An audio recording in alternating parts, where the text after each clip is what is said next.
everyone.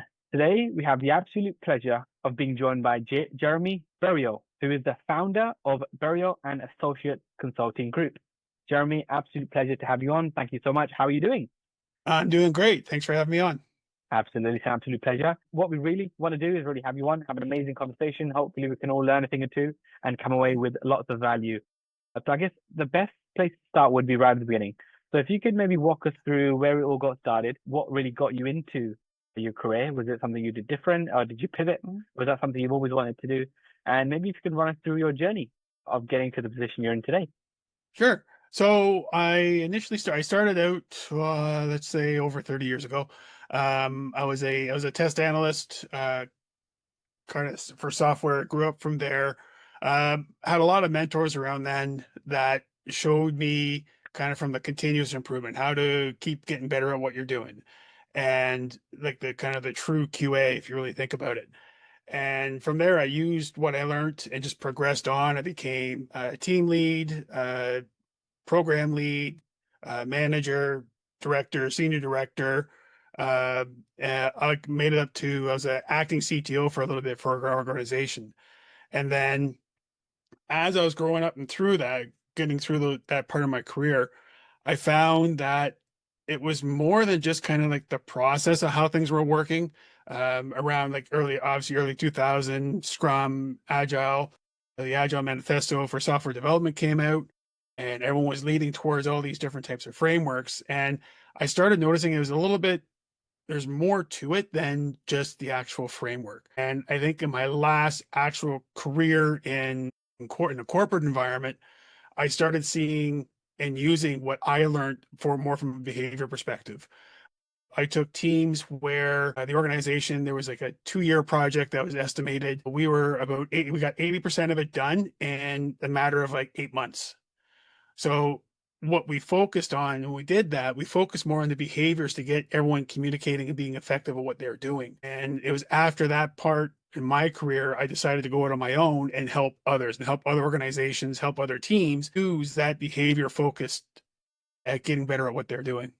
Got it. Amazing. Now, I guess if you look at the whole journey as a whole, what do you think was the most challenging part? What part of the journey do you think you had to sort of evolve mindset wise to be able to adapt to the next level of growth? I think the most difficult part was providing the message. And I think for me, for the first probably half of my career, up until about 2011, up until that point, it was saying the right message that resonated with everyone. And then at that time, in around 2010, between 2010 and 2013, I was doing my MBA, and I was introduced to Simon Sinek and his Golden Circle.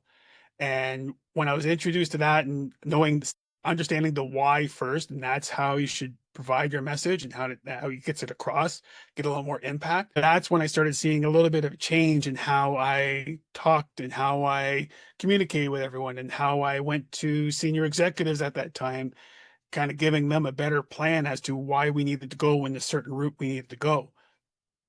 Able to get more buy-in. And I think, again, up into 2018, 2019, that's where I really saw the shift in how I provided my messaging to get the work done and to help motivate and improve how things were being completed.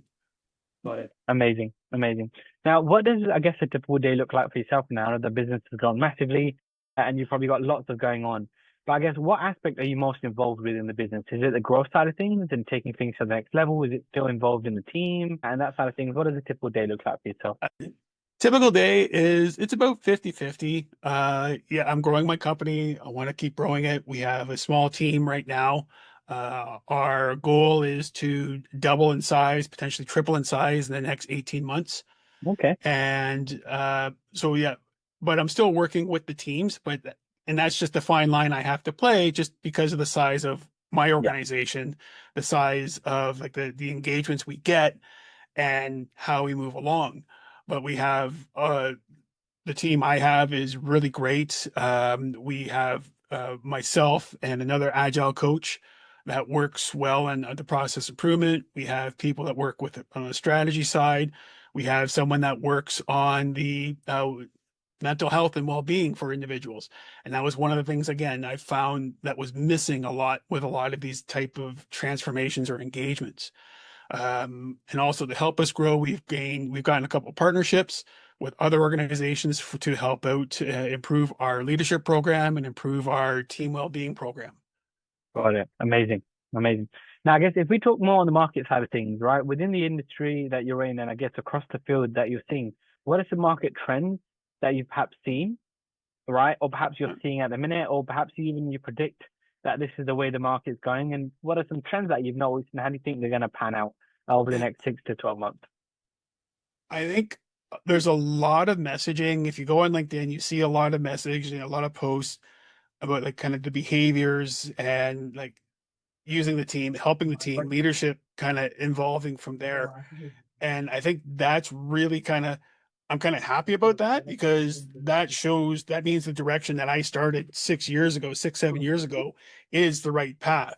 Yep. And I think that's the right trend that we're going to get. I think what some of the issues that we're starting to see, or I'm starting to see, especially from an agile coaching perspective, is there's a lot of agile coaches out there, and there's a lot that they're really good at focusing on the frameworks. And I think there's some of the soft skills maybe they can need a little more touching up with and helping with the teams. And it's also within the organizations with agile coaches, they focus on agile coaches as kind of program managers, not people actually coaching teams.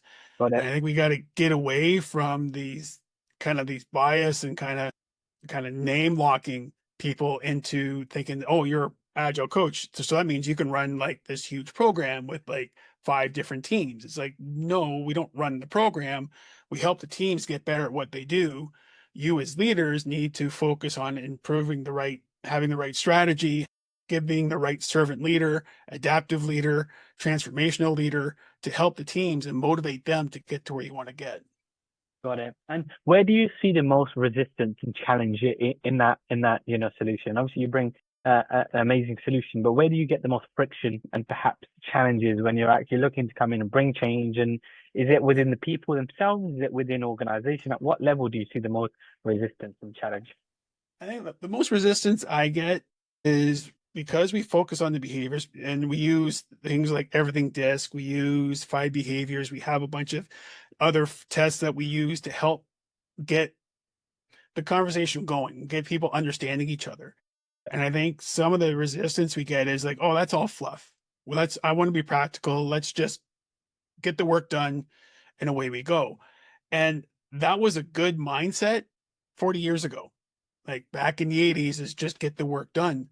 But now a lot of the work it does, we're humans. And I think one of the things that I really I try to avoid, and I try to help reshape how people see this, is calling individuals resources, Got it. because we're not a resource. Like I'm not a resource, I'm a human.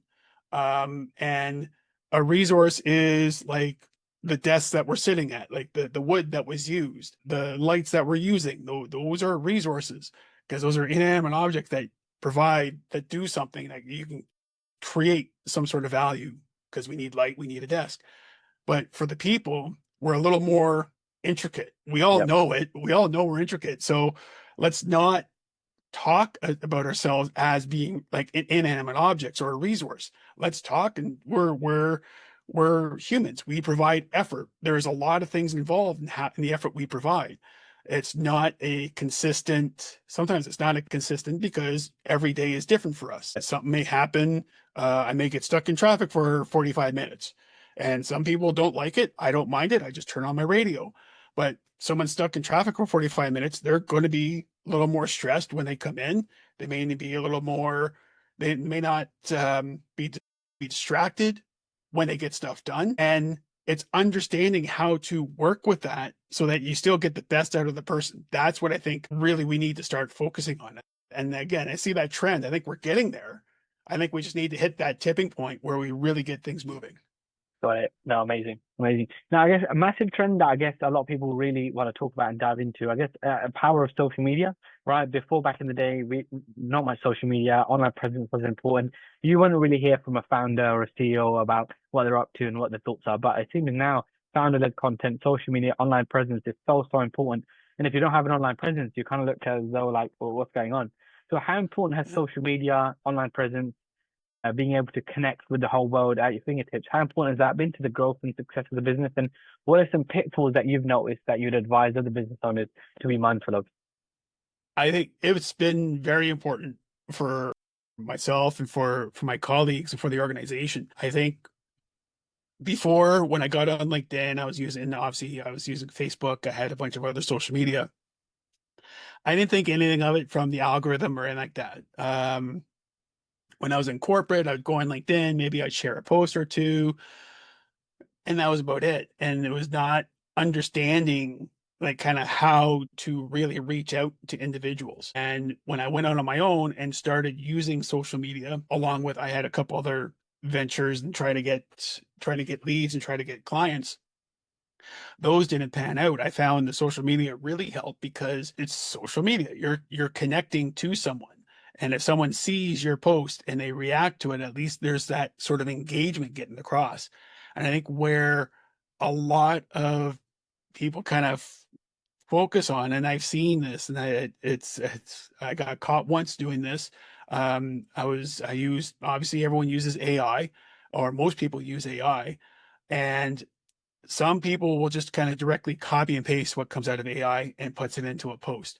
Yeah, And I think that's just, you can do that. I don't think you'll get as much engagement because it's not, no matter how much you teach AI to talk like you, it's still not going to be your tone, your voice. I use it as an idea generator. I ask, okay, I'm looking for this. I throw in a bunch of ideas and it'll kind of give me some ideas for posts, and I'll just take them and I'll rewrite them. I'll make them more into my voice and in my tone. got it. And obviously it just saves a little bit more time. And I think where everyone needs to, if they're just starting out or they're having problems with it, is take inventory as to, is it really your voice that you're projecting? And I think that's the kind of key thing. And I think one thing is don't fall under rabbit holes. And I think that was one of the things that was my lesson learned. I used a bunch of tools. I would see all this stuff on LinkedIn, on Facebook. Say, oh, this is how you get a bigger audience. This is how you do this. And here, take this spreadsheet, fill in this spreadsheet. It'll give you everything you need to do. Mm. And I think I fell into that trap, and that's what it was. I think it was a trap. I think as long as you understand that it's your voice and you put in the hashtags, you follow through, you do some research as to what messages are being really noticed, where you see a lot of engagement. And I'm not saying directly copy them, but assimilate them. They kind of be similar to them, but put it in your voice. And that's how you're going to start getting a little more traction. Got it. Actually, amazing, amazing. Now, I guess another massive trend that I guess is the buzzword right now, and that's AI. I know you touched on it, but again, AI, massive at the minute. How important has that been? Is that something you're kind of diving straight in, and is something that the whole team and the business are kind of utilizing? Are you kind of on the fence, and you're kind of thinking maybe it's a wave, and let's let the wave pass and settle and sort of see? Are you is it positive, net positive? Do you believe, or net negative? What's your overall take? It's a tool, and I believe it's net positive. When it first came out, when ChatGPT came out, God, I forget how long ago it did. Feels like ages ago. Feels like ages ago. And when it came out, I was skeptical. Obviously, a lot of us are skeptical. It could be just because I'm Gen X and we're skeptical in the most part. But after understanding, kind of playing with it and toying with it a bit, I started seeing the value in that. This was like, it's a time saver. And I think that's where I think we should use it as, and that's a tool as a time saver. I have AI tools that I use to help me just here's my finances. Just kind of give me a calculations for my balance sheet, do this. And I have stuff to automate some of the menial type things where it's not as fun. I think it's more similar to the big issue back in the 90s and in the early 2000s was automation tools and software testing. Yeah. Everyone thought automation tools was just going to get rid of everyone's job on, they say manual testing. I don't like the term manual testing, but to do actual physical testing, they thought automation testing was going to get rid of it. It hasn't. We still need individuals. And when I was a manager for a team, the team was very worried about this because the company was bringing in all these tools. Okay. And what I told them was, all the tool is going to do is get rid of all the menial, repetitive stuff that you don't like doing. And I know you don't like doing. And now you can focus on the hard stuff. Now you can focus on the more strategic stuff. And I think AI is allowing us to get rid of some of that menial stuff that kind of distracts us and Yep. frees up our brains to now focus on the more strategic stuff. Earlier, I brought the point that I have partnerships now. I'm working in collaboration with other companies. I would have never done that if I didn't have the time to do that research and talk to individuals. If I kept doing all the repetitive stuff I had to do for the business, I would be where I was 3 years ago, which is just Absolutely. doing basic transformations. Absolutely. Absolutely. I think the biggest power shift comes from not AI is here to replace us, but how can we leverage AI to work with us and use it as a Exactly. tool, like you mentioned? Not the case of how can it replace us and how can we sit back and do nothing. It's a case of we still have a strategic edge. We still have something as humans that we're much better at and evolved to do. So how can we Yep. focus on stuff that we're really good at and leave the admin, boring stuff to the robots? I guess you Yeah. take advantage of what they can do. Well, and AI only knows what you know. Exactly. It's whatever Input. us as humanity knows as of yesterday, not Yeah. what we know today or what we're going to do tomorrow. So it's always going to be behind in what we do. I've heard some people say, "Oh, it's going to generate this. Sometime it'll take everything over." It's like, I really maybe 100 years down the road, who knows? I'll be Yeah. long gone by then. Yeah. But I don't think it will get to that point. I think it's always going to be behind from a knowledge perspective. It's just, the thing is, it's fat. It's just as smart as us, but we're better at evolving and adapting than what it is. And it can spit out stuff in like minutes, which is awesome. But if once it spits it out, you have to review it and kind of put your Fact check. spin, but you have to fact check. You have to, well, what happened in the United States with the healthcare, the Ministry of Healthcare, with the report. The report came out. It was obviously generated with AI, and there was a lot of references that never even existed. Mm. I've done this. I've used it to look for references. Okay, I want to type this out. I want some ideas. Give me some references for this idea. And it would spit out some references, and I would take, like, it would give me links. Awesome. So I go to the link and it goes nowhere. Oh, yeah. And part of it is it gives you the right idea. It points you in the path. It points you in the direction. You just have to go in that direction. Don't go into it blindly. Go with your eyes wide open to make sure that's the right path.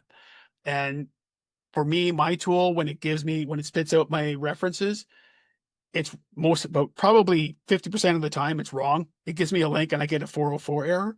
Yeah. But if I do a Google search for the title or for at least the main topic sentence that it gives me, I will Mm. find the actual report that it gives, and I could read through that report. It's like, okay, yeah, this is what I could use. I just don't go through it blindly. I think that's Absolutely. probably what we really have to do, is just, it Absolutely. points you in a direction. You have to have the binoculars out to see where you're going. Absolutely. I think a lot of people try to use AI as though it's a human, and they think that it can think Yeah. or ahead enough to get you to the finish line. We're actually, it's only going to do what you've been able to tell it. And that's what people get wrong, is you have to prompt AI. It still needs you to input. And if your Yep. input isn't right, or if you're not giving enough detailed context to the input, then it's only going to be able to output what you've really been able Yep. to input. Yeah. But definitely, I think people think that with AI we can have these massive leaps, and people always think that, okay, this is great, now we're going to get to the moon. But chances are you kind of land somewhere in the middle. You don't really Yeah. quite get as far as you would have hoped, and we're going to do this and this, and it's like you get far enough, which is still successful and beneficial as it is, even if you don't get all the way to the end. Yeah. Well, and I had a very kind of vibrant discussion years ago about software development and the use of AI. And the individual I was speaking with was saying that, oh, AI is going to replace your software developer. It's going to replace your testers, your architects. All you got to do is just put in what you want and it's going to give it to you and it's going to be fully tested. And my argument was like, yeah, it probably can do that. And eventually over time, like, this was a few years ago. So eventually it could do that over time, but you don't know what you actually need. You know what you want. We Exactly. all know what we want, but we don't know what we need. So in Absolutely. the end, what's going to happen is if you kind of followed on that path, it's a matter of innovation is just going to decrease. Like Yeah. we're not going to see as much innovation if we keep down this path Yep. because we need the humans to kind of observe. We need to observe. We need to see what's going on. It's like, hold on, you're doing this, this, and this. What if we gave you something that could save like these 3 steps? And I think that's one of the key things is that Absolutely. AI is using as a tool as we're saving time.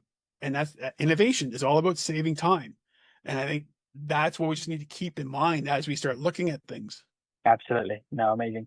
Now, I guess honing in more on the business side of things, what are some, maybe you could deep dive a little bit more on the business, but I guess what are some areas of the business that you're really proud of and they're going strength to strength? And it could be any areas from sales, marketing, team, clients, and perhaps what are some areas of the business that you're having the most challenges and perhaps problems that you're looking to overcome? And if you have somebody in a similar position, what would you advise to them to sort of get themselves or perhaps a rut? Yeah. So for my business and myself, I think what I'm most proud of is the work that we do with the teams. I think when I see teams improve, when I see the collaboration improve, when I see everything kind of as I envisioned, like I had a rough idea, okay, this is where I think this team is going to go, and I see them get there, and most of the time even surpass it. I think that's just for me is that it's the path that I've chosen, the path that I want to do and help these teams and help these individuals. It's the right thing to do. And like that's the right path. And that's where I'm most proud of every time I see it. I think for business, from a business perspective, that the things that I have challenges with is when I started my company, I was not a salesperson. I was not a marketing person. I Mhm. was a former CTO, executive. I had an idea of budgets and how to get through that. But I think understanding that piece and where what I find interesting is because we focus on people's behaviors and how to interact, I had a hard time dealing with the sales and marketing because it's just a different type of interaction to try to get to where to have the people see their needs and how to kind of talk with them about their needs and feel comfortable talking about their needs and how to get that. It's been 6 years. I'm way better now. Like if I were to look now compared to 6 years ago, I compare it to my jujitsu black belt now to when I was a white belt when I first started. It's Absolutely. completely different. I've grown leaps and bounds compared to. So I think that for people that are starting the business or struggling with like kind of different aspects of it is don't get frustrated or flustered. Learn from it. And like we're all going to fail. We all fail at everything. Yep. It's how we deal with that failure and learn.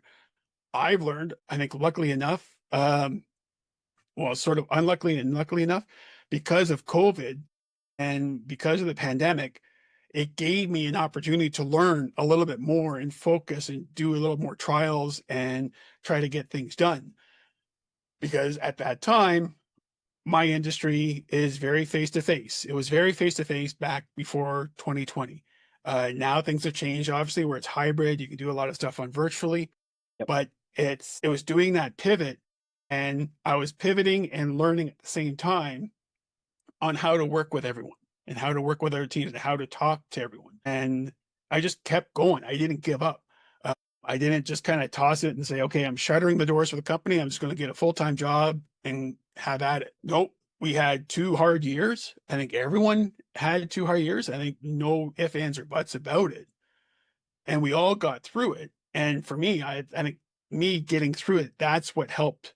And I think that's just, you got to have that, keep having that drive. Absolutely.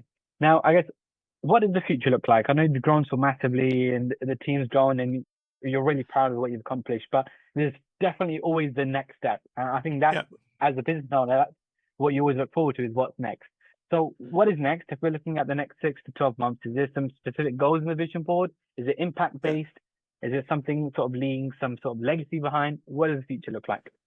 So one of the things I'm just starting to work with, I'm looking at creating university courses for agile leadership and agile management Interesting. and getting focused away from the frameworks where again, you can manage a framework. It's there. It's a process. It's a flow. You can get things done.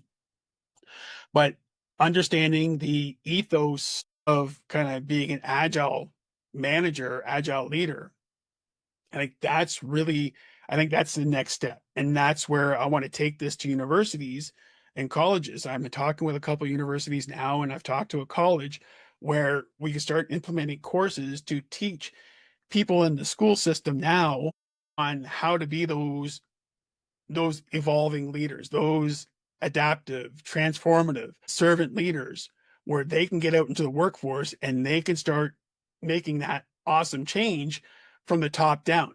We all Got it. talk about going from the bottom up. Well, there's something has to happen from the top down. And I think doing this is, I think this is one thing I'm really, really focused on. I've been working on it for a year now, is to push this forward. And all this really based out of my book that I published last year was kind of, this is what's kind of helping me drive into that direction. Right. Amazing, amazing. And I guess to wrap up on what is the biggest piece of advice you've ever received from maybe a mentor, business partner, even a team member, client, or perhaps the biggest lesson you've had to learn in your journey of entrepreneurship, that if somebody was listening in and they really took it in, it would change their life and their business? What would you sort of really pin to that question? It was, and to this day, it was my first manager back in 93, when I joined the corporate world. Um, he was great. And the advice he gave me was always ask questions. Okay. Don't, um, and don't look for someone to give you the answer. Look for the answer yourself. And I think that's really kind of what drove me to where I am now. Uh, and the part of his reasoning was, it's the whole, like, you teach a man to fish for a lifetime, give him a fish he only eats for a day. So this was his sort of mentality back then, was like, if I get you to ask the right questions and to be logical, to be, I think some of the things right now you see, trends is using red team thinking, where you're kind of asking the questions to kind of see the other side of it, not devil's advocate, but just kind of push it across and try to make sure you're getting to the right value or right answer. And once you get there, one, the change management part of it is, because you got there yourself, you see the answer, awesome, you're going to implement it right away. Instead of me just saying, it's like, hey, okay, oh, you're having a problem with this, just do this, this, and this. And then you go away, you do this. Okay, great. But how is that going to stick in your head? But if I lead you, even if I don't know the answer, if I kind of help you lead you to where that answer is, that's going to stick with you for forever. I used to work on old point of sale systems back in the early 90s, and I can tell you how I can reset a NCR pin pad, no problem. That's like 30 years old. The new ones now, don't ask me. I don't know how to fix those ones. But I still remember how to fix those type of pin pads. And it's been 30 years. It's been over 25 years since I touched one of those. But I remember that because that leader, the way he told me to think and ask the questions, that's what, like, I remember as much as I can, because that's the path I take. Wow. Very powerful. Thank you for that, Jeremy. Now, with that, Jeremy, thank you so much. I want to thank you for an amazing podcast episode. I've really enjoyed myself, and I hope you've enjoyed the conversation as well. And I definitely think a lot of people listening have learned a lot, which they're going to be very thankful. So, massive thank you. Is there any closing comments, Jeremy, you have for anybody watching, listening, wanting to reach out, team members, people Yeah. you work with? For team members like Valerie Berriault, Tom Cagley, Chris Reynolds, you guys are awesome. I love working with you all. And for anyone that wants to reach out, carry the conversation, start a conversation, my website is berriaultassociates.com, or you can reach me on LinkedIn. If you do a search for Jeremy Berriault in Toronto, I'm the only Jeremy Berriault around Toronto, so you'll be able to find me there. Or you can reach me through my email at jberriault@berriaultassociates.com. Amazing. Jeremy, thank you so much. And thanks to everyone who's tuned in today. We'll catch everyone next time.